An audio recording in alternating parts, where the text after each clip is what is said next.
Além dessa vida eu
Pai nosso que estais nos céus, santificado seja o vosso nome.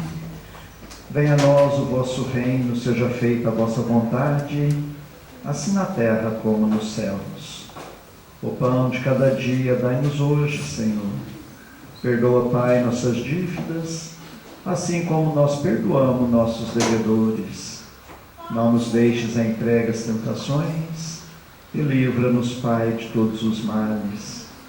Senhor, estamos iniciando os estudos na evangelização, na Escola de Moral Cristã, rogando o vosso amparo, a assistência necessária, para que todos nós tenhamos um bom aproveitamento do nosso encontro. Hoje, um pouco modificado pela presença dos nossos irmãos do sacramento, no uso da palavra, o Juninho Martins, para contribuir com os nossos estudos. Pedimos, Senhor, que a vossa paz esteja nos envolvendo a todos. Que assim seja. Então, o grupo das infantil vão reunir nas suas salas e nós convidamos o grupo Anália Franco.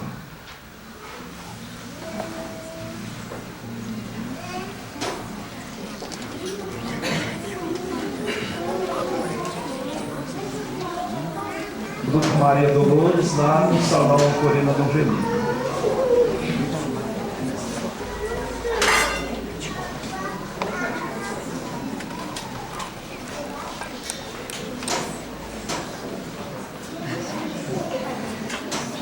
E o grupo Sheila na Sala Patuíra.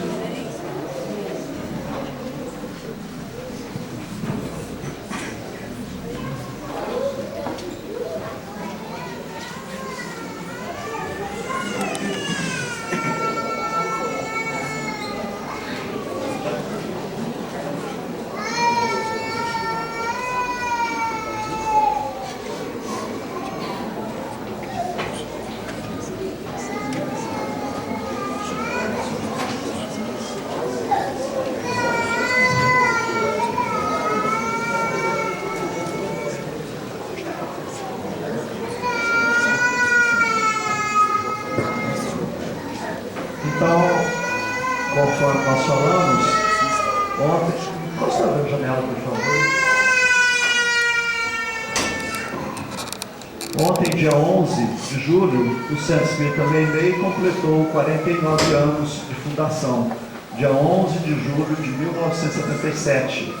E como no ano passado nós convidamos Juninho Martins para fazer a palestra para nós, esse ano também nós convidamos para que, nesse 49º aniversário do Centro Espírita, ele pudesse estar conosco, trazendo sua palavra evangélica.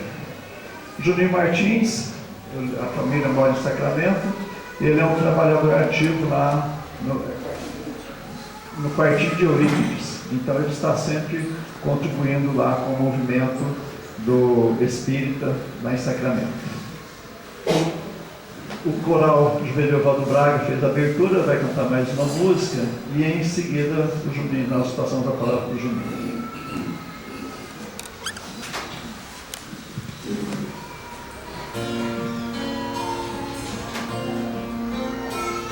Estevão, primeiro mártir, da boa nova em flor.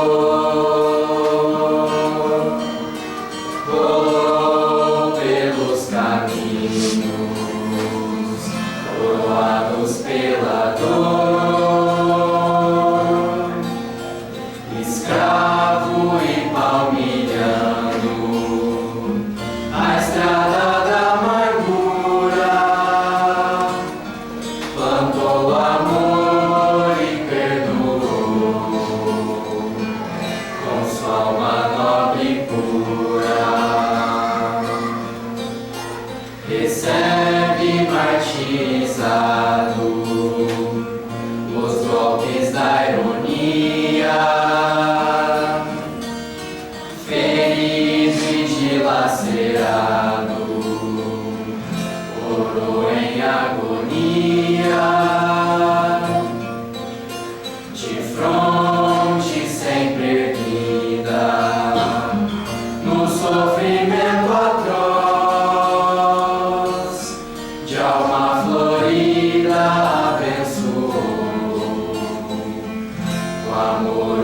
seu algoz. Liberto, iluminado pela cruz,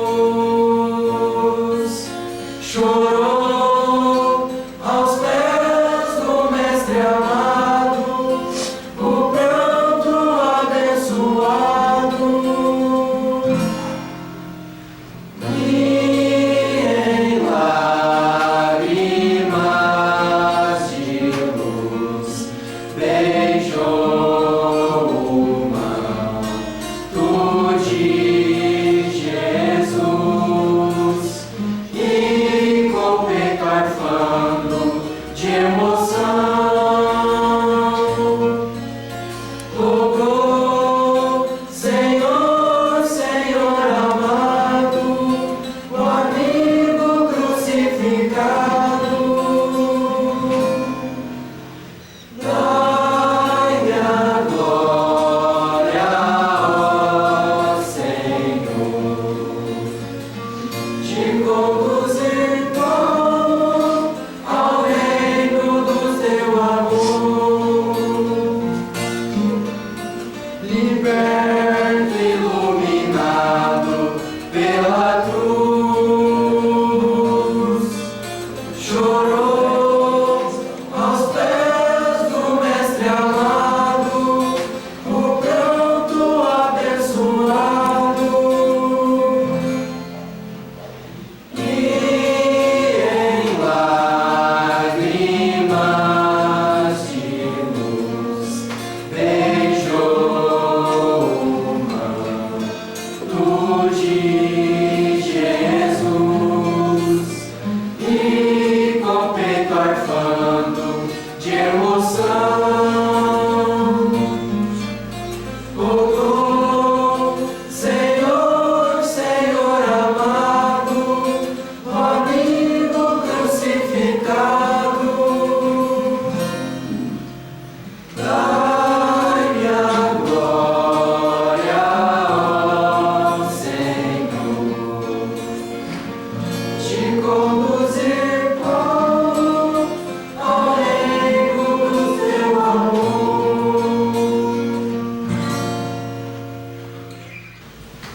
Bom dia a todos.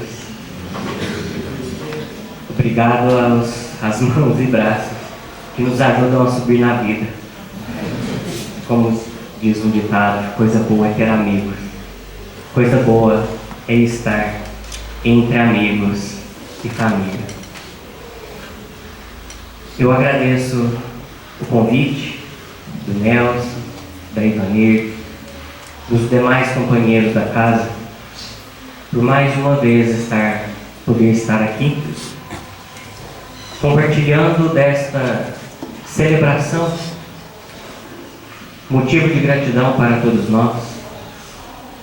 Quantos anos de trabalho essa casa não permanece com as suas portas abertas? 49 anos aos olhos materiais, mas aos olhos do Espírito,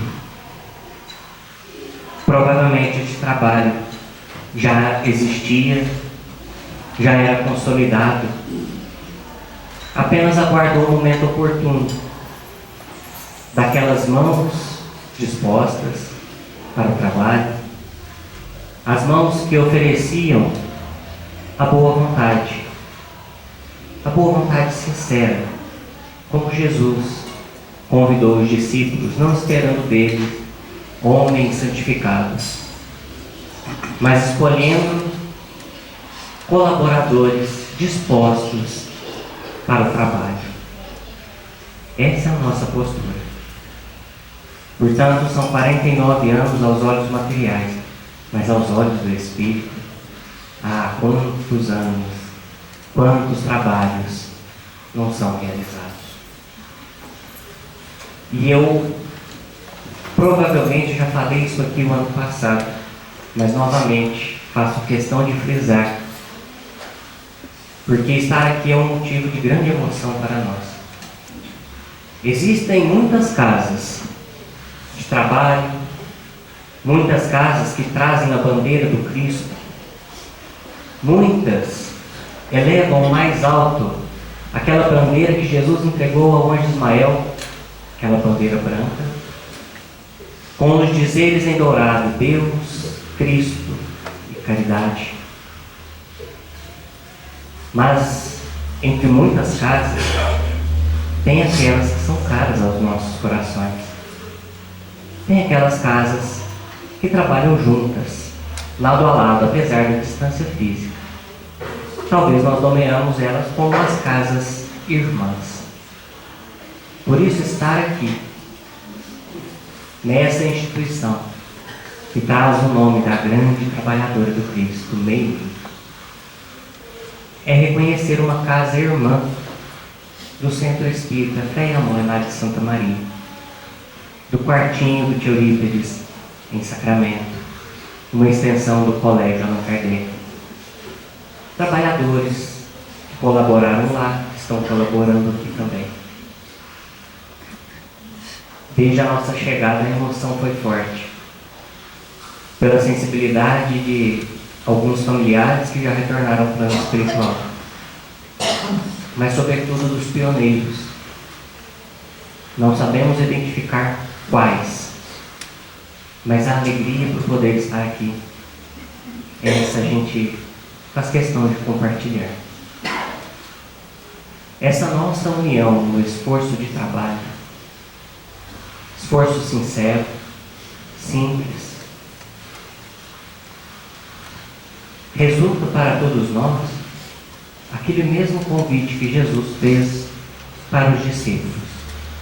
Ainda naquele lançar de semente nos corações. Quando Jesus se aproxima de André e Simão Pedro, os dois irmãos pescadores, e os convida para serem pescadores de almas. Este convite de Jesus para eles não se restringiu apenas a eles. Permanece sendo feito para todos nós, a cada dia, a cada instante. Qual a diferença? Quanto mais o tempo passa, mais somos chamados a erguer-nos para o trabalho. Se reportarmos aquela época, quando este convite foi feito, o que possuíamos de recursos materiais? Qual foi a disposição de trabalho de um Paulo de Tarso, como cantado aqui agora há pouco na música de Estevão, despertando o grande Paulo de Tarso? Quais eram os meios, os recursos que ele dispunha? Talvez de um calçado, mas era do esforço dos seus passos, da fé que nutria no Cristo. Hoje, temos carros de diversos valores, com conforto mil, que nos proporcionam um deslocamento da nossa residência até aqui ao trabalho, em questão de minutos. Naquela época eles venciam distâncias a pé. Uma caminhada no deserto árido.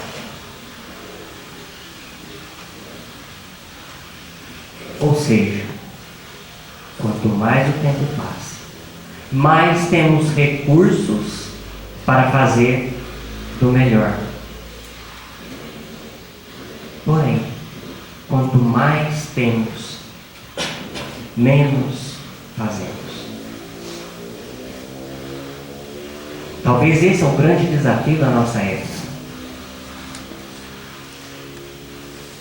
Olhar no que é objetivo.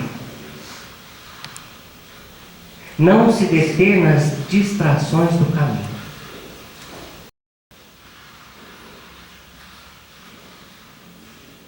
Se pegarmos a personalidade de um Paulo, de um Simão Pedro, de um João Evangelista, e de inúmeros. O que eles traziam no coração, a fidelidade, o propósito. Se tivesse os recursos de hoje em dia,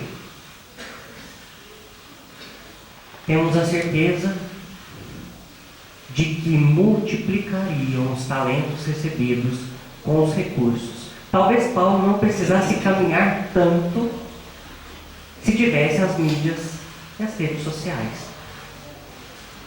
Porém, nós só sabemos a importância das mídias na nossa mão porque reconhecemos que Paulo fez muito com pouco. E por isso olhamos e reconhecemos que fazemos pouco com muito que dispomos. Olha o pioneirismo dos primeiros espíritas na nossa região. O Brasil assumindo o compromisso de ser o coração do mundo, a pátria do Evangelho, com a doutrina espírita sendo a copa da árvore do cristianismo.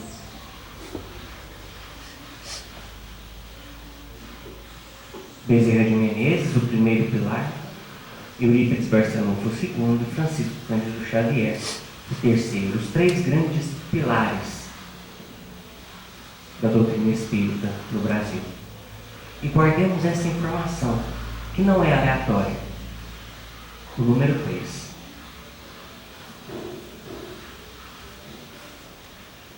Eles, aquela época, vamos reportar a época de Eurípides, porque está próximo da nossa região. Eles tinham em mãos, por exemplo, uma obra como esta, Fonte Viva, tão rica, que nos auxilia a entender versículos dos Evangelhos, das cartas de Paulo, das falas do Cristo. Não tinham ainda este recurso. Porque quando esta obra veio, Eurípides e Bezerra já estavam do outro lado da vida trabalhando. E veio depois. Mas olha para eles também, fizeram muito com o pouco que dispunham. Porém, eles dispunham de muito. Fizeram muito com o pouco que dispunham, mas dispunham de muito. Poucos recursos, muita boa vontade, muita fé, muita firmeza. Portanto, hoje o que nos dificulta talvez é o excesso.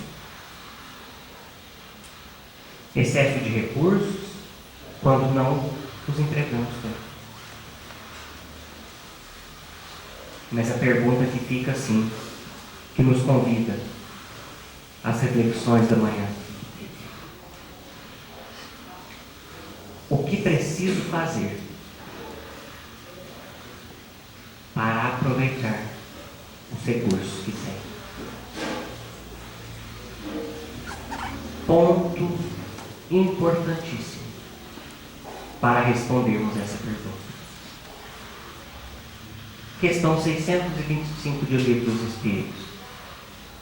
Allan Kardec pergunta: qual o modelo, o tipo mais perfeito que Deus ofereceu ao homem para lhe servir de guia e modelo? Resposta dos Espíritos: vede Jesus. E isso, lá no lançamento do Livro dos Espíritos, 1857, até os dias de hoje, o nosso norte é o Cristo. Portanto, para aprendermos a multiplicar os recursos que nós temos em mãos, o caminho é um só: vede Jesus. Agora, como vemos Jesus? É uma pergunta que vem puxando a outra. Esse é o papel da filosofia. Uma pergunta que leva a outra, que leva a outra, que vai fazendo com que cada um de nós comece a raciocinar. Então, dos 3 pilares da doutrina espírita, o primeiro é a filosofia. É aprender com Cristo a multiplicar os talentos que dispomos no tempo, no momento em que aqui estamos. Porque olhar para Paulo pode ser que estávamos lá reencarnados. Olhar para Eurípides pode ser que fomos contemporâneos dele. Não lembramos. Porque o véu do esquecimento é uma bênção divina para quem reencarna. Uma nova etapa, uma nova oportunidade. Por isso, o ver de Jesus é o que nos conduz às reflexões da manhã, para sabermos o que é um trabalho perdurar por 49 anos, como é esta casa, ou um trabalho centenário, que vai completar no próximo 28 de agosto, 126 anos de trabalho em Santa Maria, no Centro Espírita Fé e Amor, que foi a semente do Espiritismo na nossa região. Portanto, ver de Jesus é entender o caminho. Ele é um modelo. Mas para aprendermos a utilizar os recursos que dispomos, nós precisamos também olhar o ensinamento divino sob a ótica da didática de Jesus.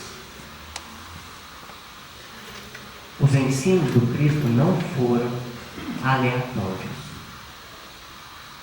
Jesus se utilizou de uma linguagem que seria, para todos nós, uma linguagem atemporal. Por isso ainda estamos aqui falando, lembrando dele, há mais de 2000 anos.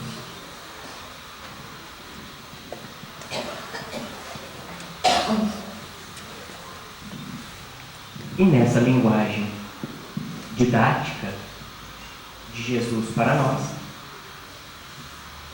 Jesus se utilizou de diversos recursos para que pudéssemos assimilar os seus ensinamentos. Quais recursos? Parábolas, histórias,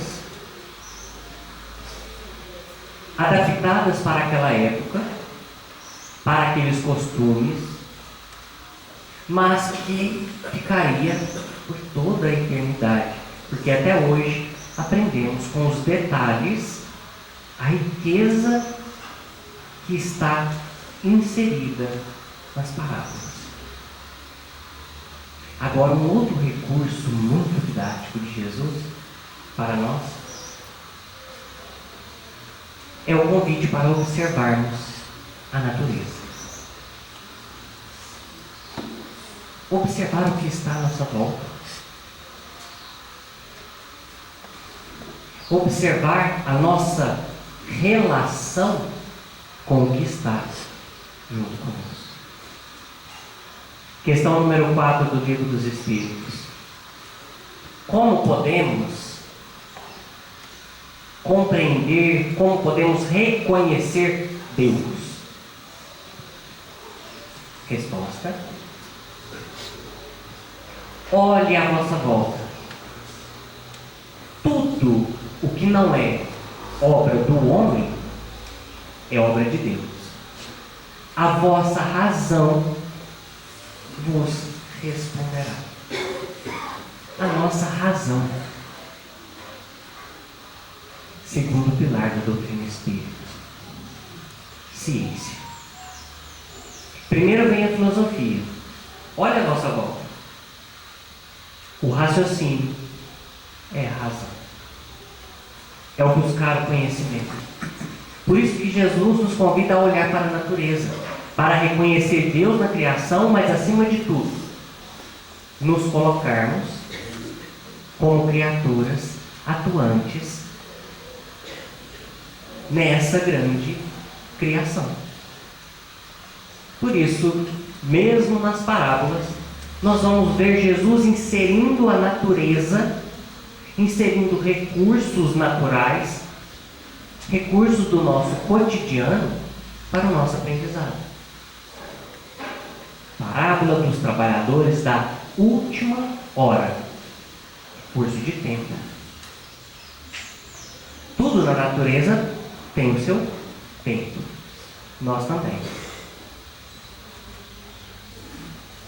Trabalhadores da última hora foram chamados para trabalhar em uma vinha, ou seja, em um cultivo, em uma relação de natureza para com o homem, aonde o homem tira o seu subsídio.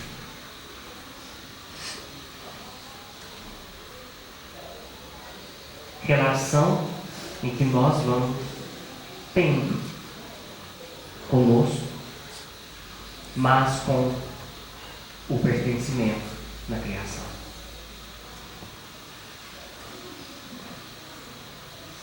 Mas as nossas reflexões, ainda caminhando para o equilíbrio do número 3, porque esse é o significado do número 3, equilíbrio, a base de um triângulo é o equilíbrio. Olhando para a criação, reconhecendo como parte ativa da criação de Deus,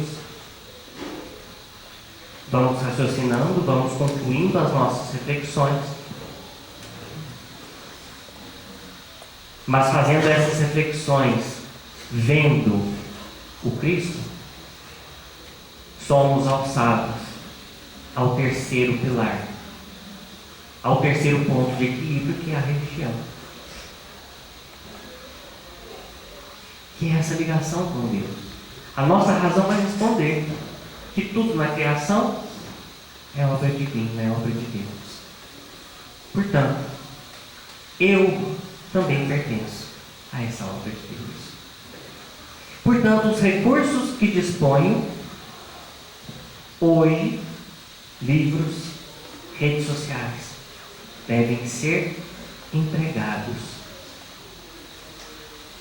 para o aprendizado, para as reflexões, para a busca das respostas, mas, sobretudo, um aprendizado superior, um aprendizado divino.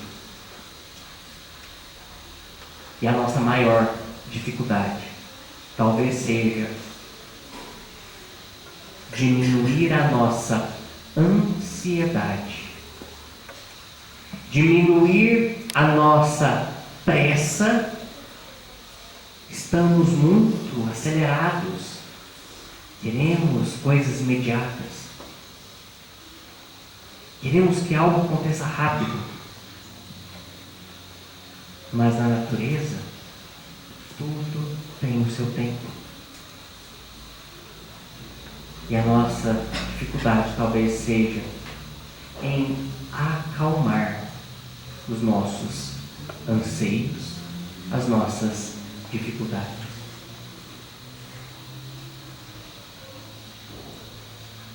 Porque Jesus, depois de desencarnar, quando os discípulos estavam na sua atividade da pesca, eles reconhecem que um homem à beira da praia se aproxima. Jesus já tinha retornado ao plano espiritual. Mas quando aquela figura à beira da praia se aproxima, começa a chamar a atenção daqueles que estavam no barco. E não é aleatório. A ligação deles com aquele ser estava ligada no vede Jesus.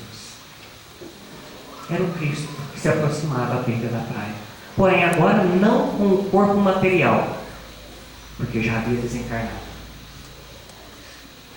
A potência do seu espírito ali, utilizando dos recursos, utilizando da filosofia divina, da ciência divina, materializando o corpo físico.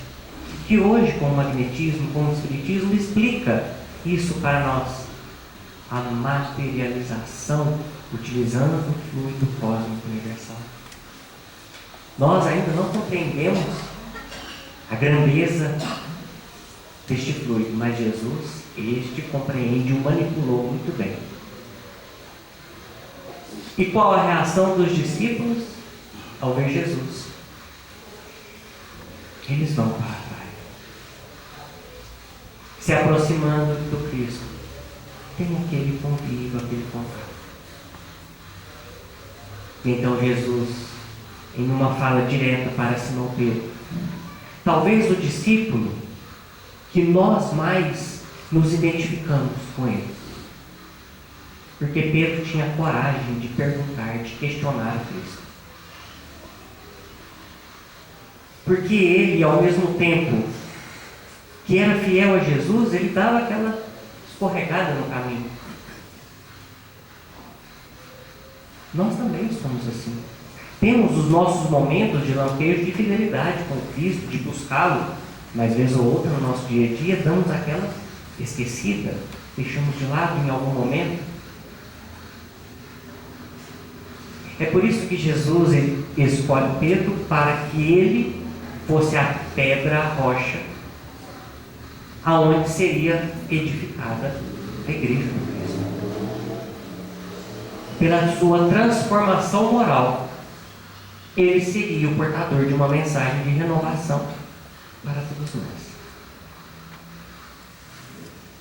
Jesus reconhecia a coragem de Pedro, reconhecia a firmeza, a fidelidade. Jesus reconhecia que Pedro tinha o que nós temos hoje: recursos, meios. Precisava que Pedro acalmasse para acionar esses recursos.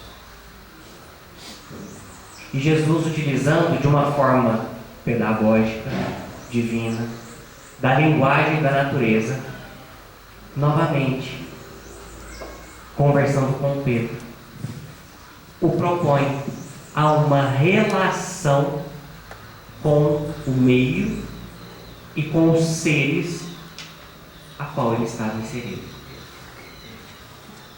Como está anotado no Evangelho de João, capítulo 27, a partir do versículo, se não me falha a memória, 14,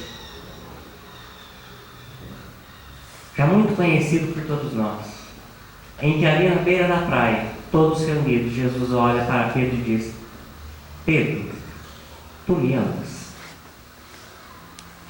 Então ele responde: sabes que sim, Senhor. E Jesus diz: então apacenta as minhas ovelhas.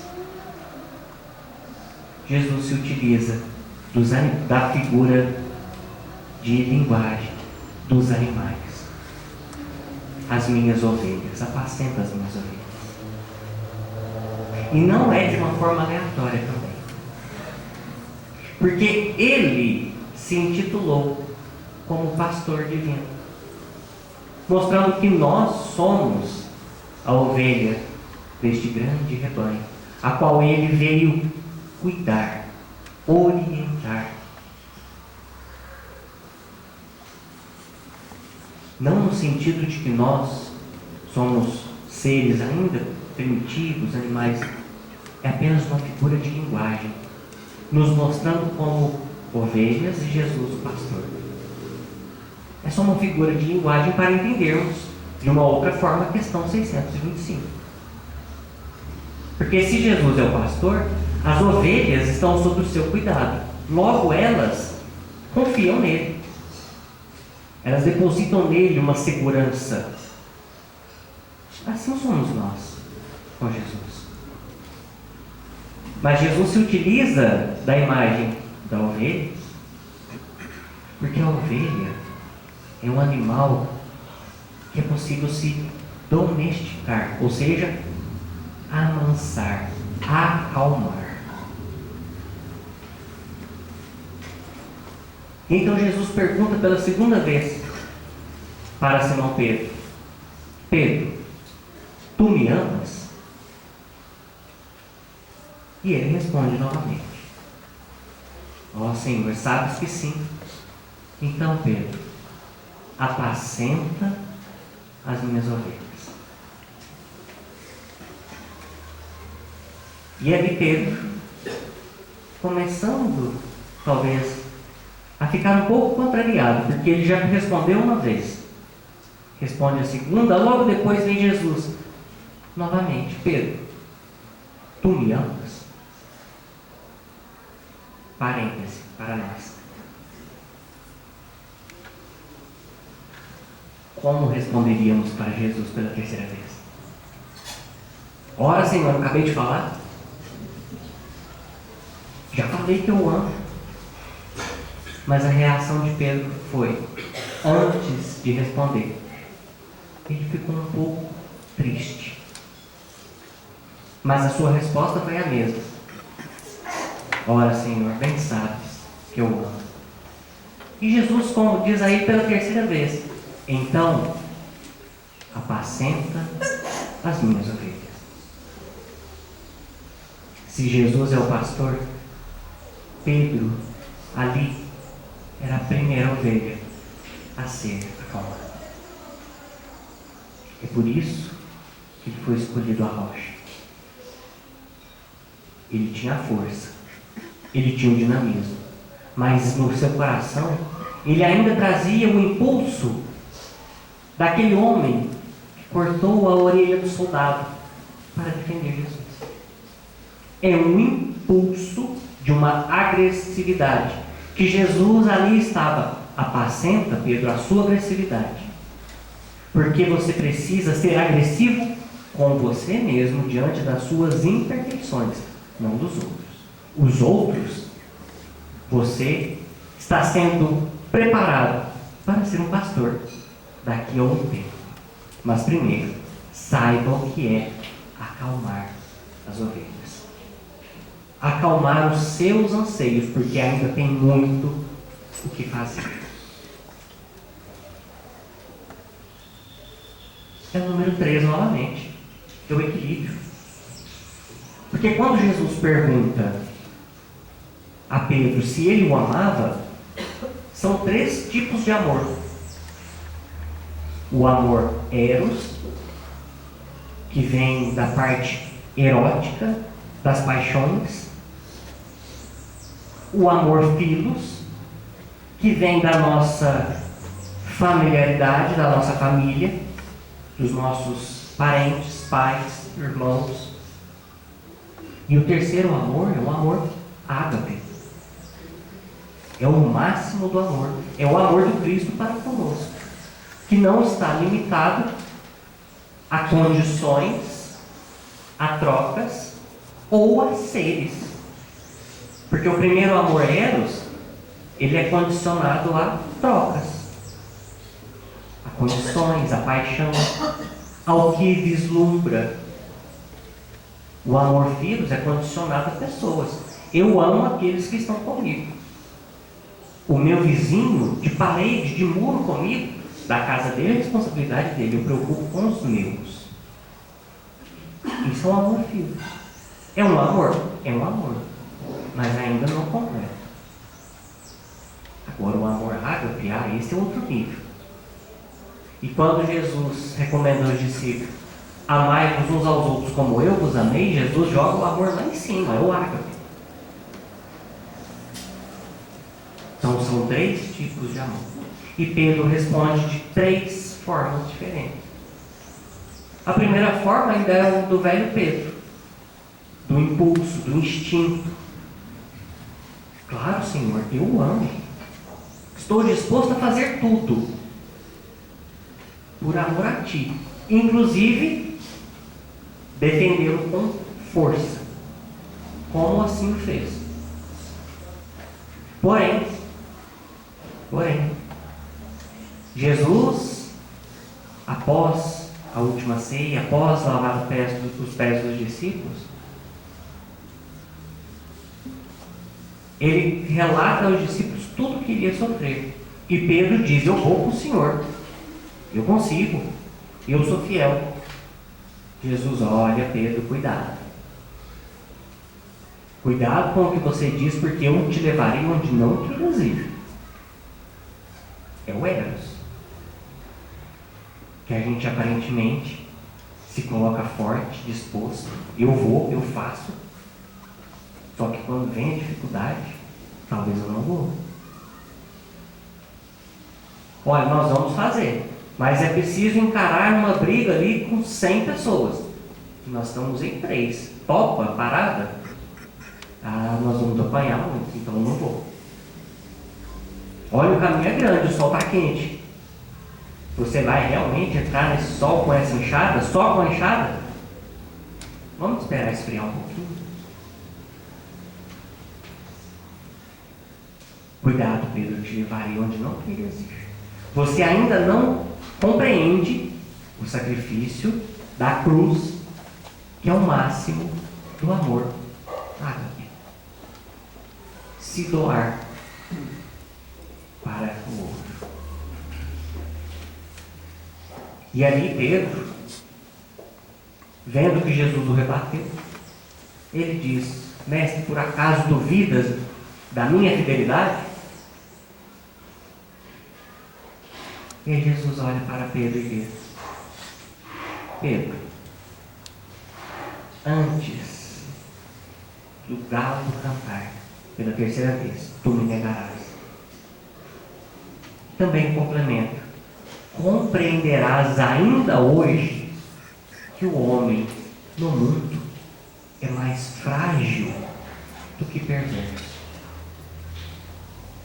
Enquanto o nosso amor, ou o amor eros, é um amor frágil. É um amor que ainda não apacentou a primeira ovelha. É o amor que desespera. É o amor, um sentimento que no momento em que eu preciso demonstrar firmeza, equilíbrio, eu desespero. Quando chega o diagnóstico de uma enfermidade, eu desespero. Quando chega um desafio com um familiar que adentrou as fileiras do vício, e eu prefiro julgá-lo do que auxiliá-lo, é o desespero, é a nossa fragilidade.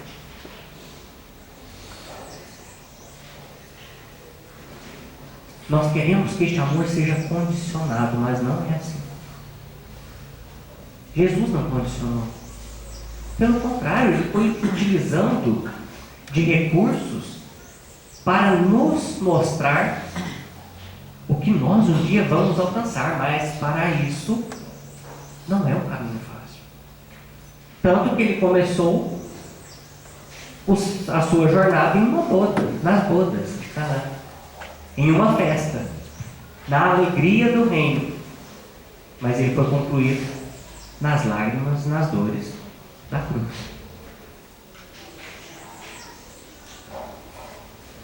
O nosso equilíbrio, dos nossos pontos a serem trabalhados, talvez o primeiro deles é o apacentar as ovelhas. E Pedro foi testemunha viva deste processo. Porque o próprio ato de negar Jesus por quantas vezes?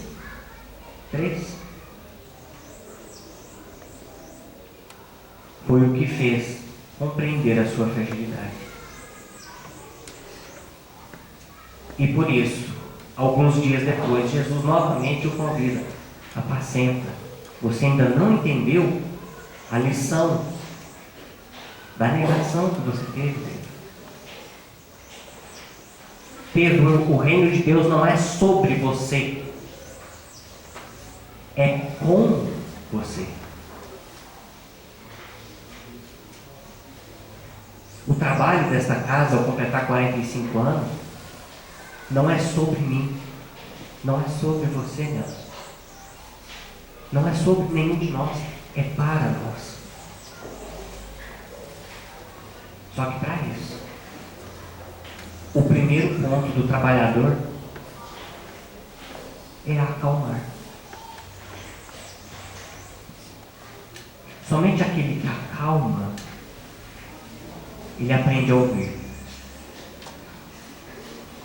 Somente aquele que acerena começa a compreender que a dor de quem está ao meu lado é igual a mim ou talvez maior.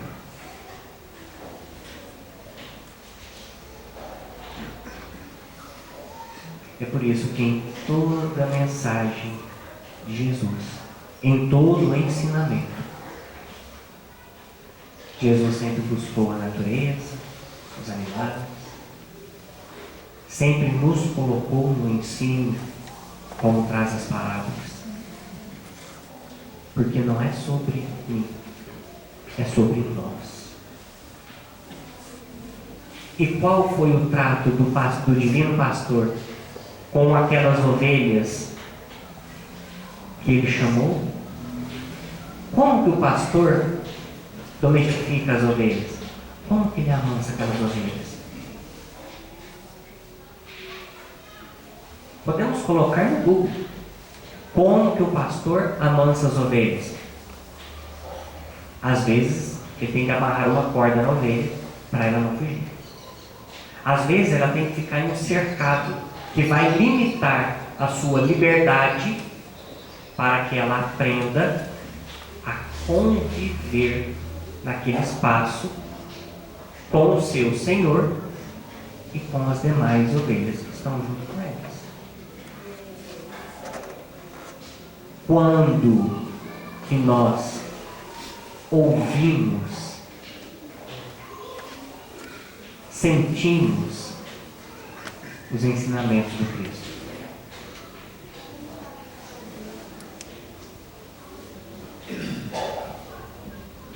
Em outras palavras, quando que nós, gozando de plena saúde, quando temos recursos financeiros, não precisa ser muito, não precisa ser rico na questão de recurso financeiro. Não tenho dívidas, está tudo certo, tudo pago. Tenho recursos para sustentar a minha família, fazer uma viagem. Minha vida está ótima, tudo estabilizado. Minha saúde está plena. Quando que nessas condições nós fazemos uma visita ao médico para um exame de rotina, nós nos dispomos a um trabalho voluntário. Quando que nós, dotados dos recursos de hoje em dia que nós temos, nós procuramos Jesus por livre e espontânea vontade? Pouquíssimo. Nós só lembramos de Jesus quando percebemos que tem uma corda no meu pescoço que me segura. Uma enfermidade, uma dor, uma incompreensão. Nós só passamos a olhar o pastor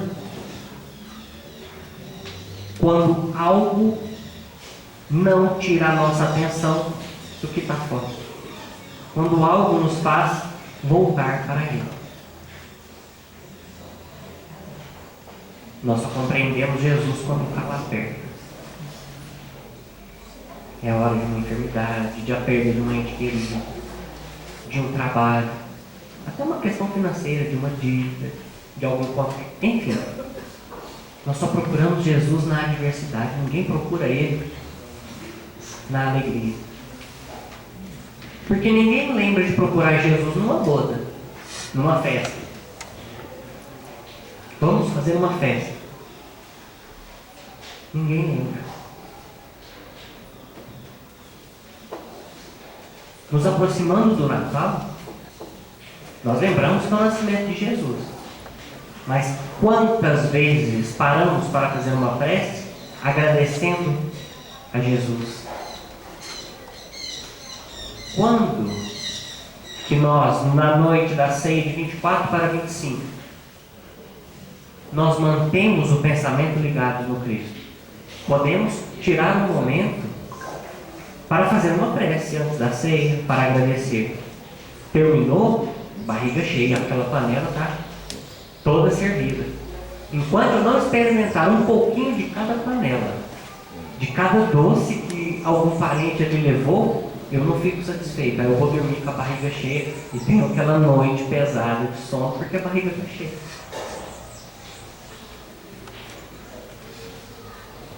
Nós não lembramos de Jesus quando possuímos muito. Nós lembramos dele quando temos pouco. É por isso que ele começou lá nas paixões, lá nas núpcias, mostrando que o primeiro passo pode ser uma festa, mas a salvação está naquele que souber apacentar, acalmar os seus anseios e pegar a cruz e seguir o Cristo.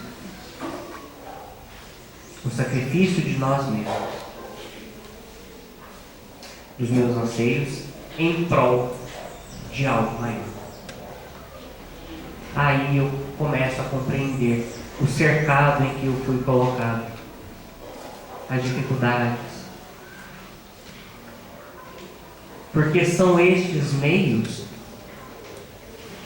que fazem a vida valer a pena. Quem aqui já teve a oportunidade de conversar com alguém que passou por uma dificuldade tamanha e que permaneceu ali alegre, disposto? Mesmo com dor, com sofrimento, trazia um sorriso. Lembrei agora do Paulinho ali. Não é nesse? Lembra do Paulinho? Das dificuldades, ele sempre estava com um sorriso. Quantos conhecemos assim?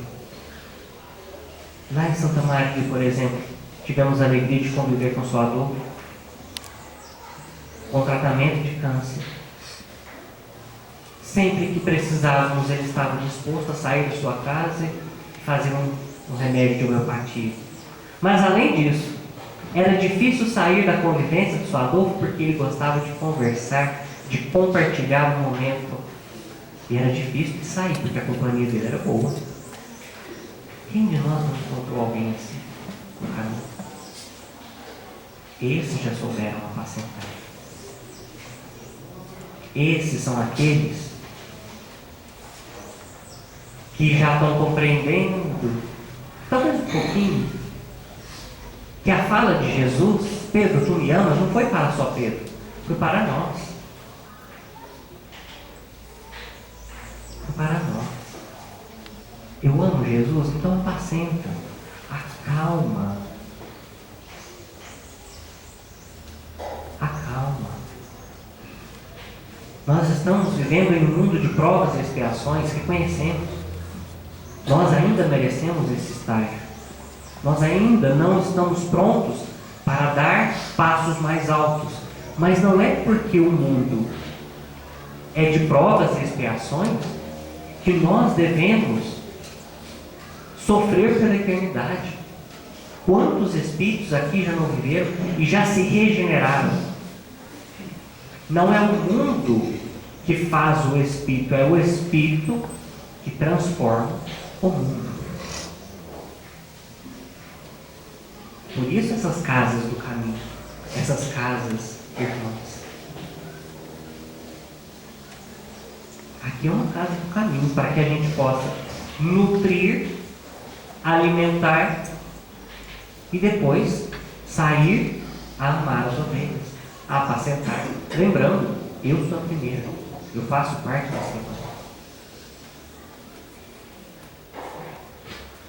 E a sabedoria divina é tão grande, o amor é tão infinito para conosco, que para que tenhamos um olhar de ovelha e de pastor, nós temos a nossa relação familiar. Ali eu sou a ovelha que precisa ser apacentada, mas se tenho os meus filhos, sou o pastor das pequeninas ovelhas.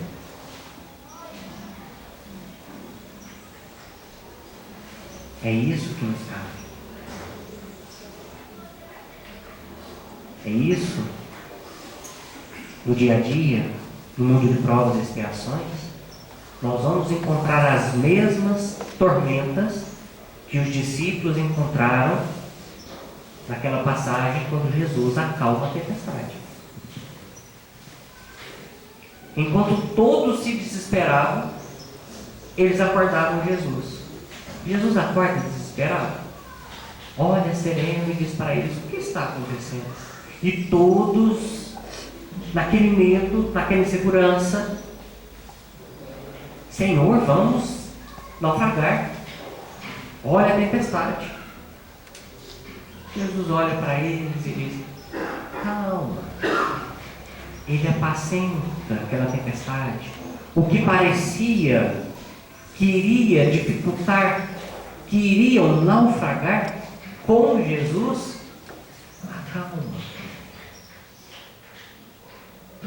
Porém, para aquele barco ali, que não era um barco a motor, era um barco a velas, era necessário os ventos para que aquele barco prosseguisse viagem.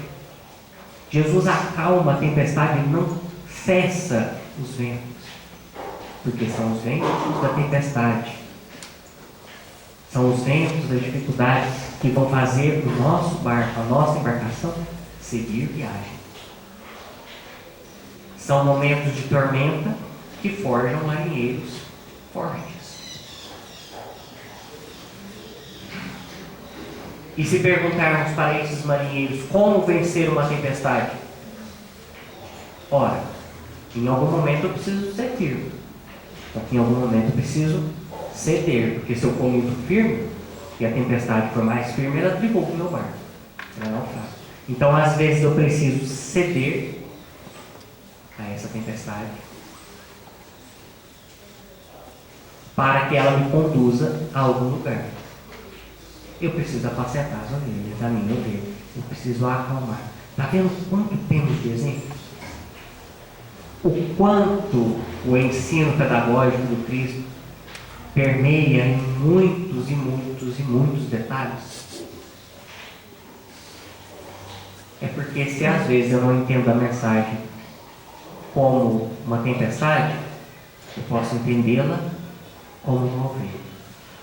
Se eu não entendo a ovelha ou uma tempestade, eu entendo como um talento, dando de uma parábola. Mas para isso é imprescindível que nós apacentemos, que nós estejamos dispostos. Porque se Jesus conhece a cada um de nós, se Ele fez aquela promessa de que nenhuma ovelha deste rebanho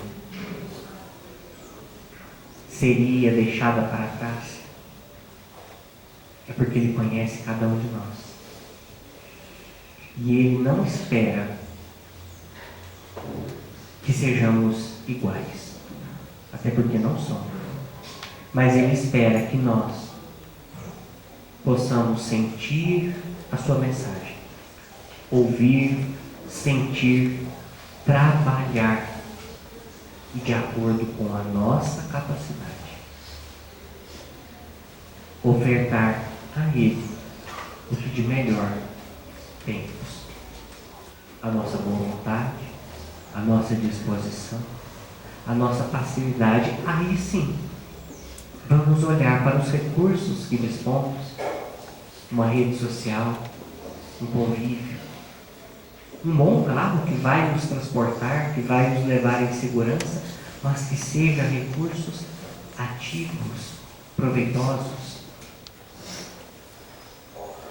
Porque se a tempestade hoje não chegou, pode ser que amanhã ela nos convide. Então, quanto mais serenos tivermos, quanto mais amor com Cristo, talvez ainda o amor eros de algumas paixões, mas se for com Cristo, é um caminho, é um aprendizado, é um amor firme, até o momento oportuno alcançarmos o ágape que nos aguarda, o ágape da caridade, o ágape da esperança, o ágape da paz em nós.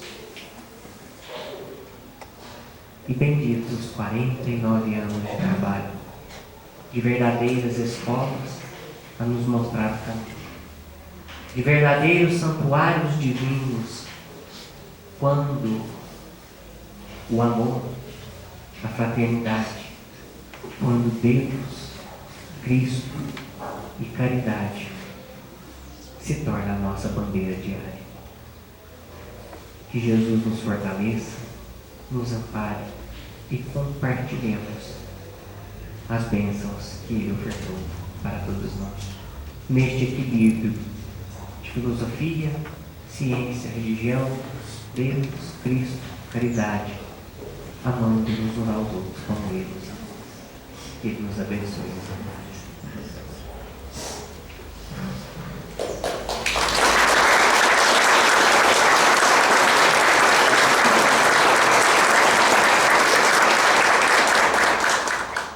É muito bom ouvir falar do Evangelho em palavras de fácil assimilação, porque é muito fácil falar difícil, mas é muito difícil falar fácil.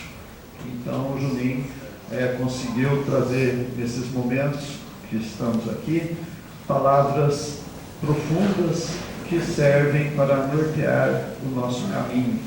E muito importante que nós achamos primeiro nos apacentar, para depois conseguir apacentar quem está à nossa volta. E essa é a lição principal que, para mim, eu vou tirar. Primeiro me apacentar, e aí a gente consegue maiores resultados. Então nós agradecemos o Juninho, e essa ligação que o Centro Espírita Meimei tem com a região de Sacramento, Santa Maria, Uberaba, é muito forte. A Alzira falava isso, essa região ainda tem o magnetismo de Eurípides Barçanufo, Chico Xavier, que são esses pilares, né, que nos servem de orientação, de sustentação. Então é muito bom a gente ouvir e relembrar esses momentos. Então, nosso agradecimento, Juninho. Mas o pessoal quer conhecer os que vieram junto com o Juninho. Os vieram na caravana, vieram em 8, né? Então nós vamos chamar aqui, e o Maurício está aí, né? Pedir para o Maurício tirar uma foto do pessoal que veio, para a gente manter o nosso arquivo aí. Então, o Somário, o Monte Solano veio, nós vamos pedir para que subam aqui, para poder o pessoal conhecer vocês. Juninho, a Edna, a Vanessa, a Jéssica, o Sr. Mário, Vanes, Lidiane e Dinei. Pode subir aqui para eles ver vocês.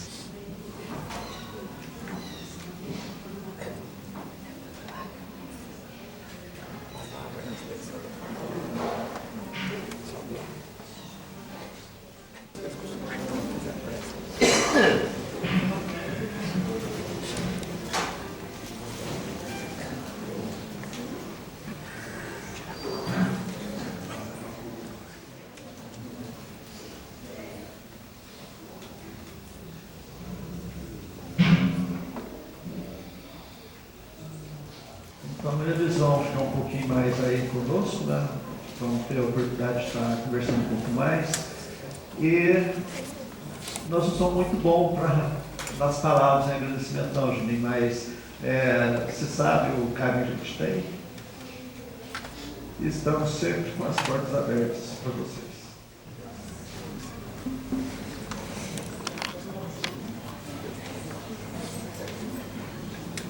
Agora essa terceira.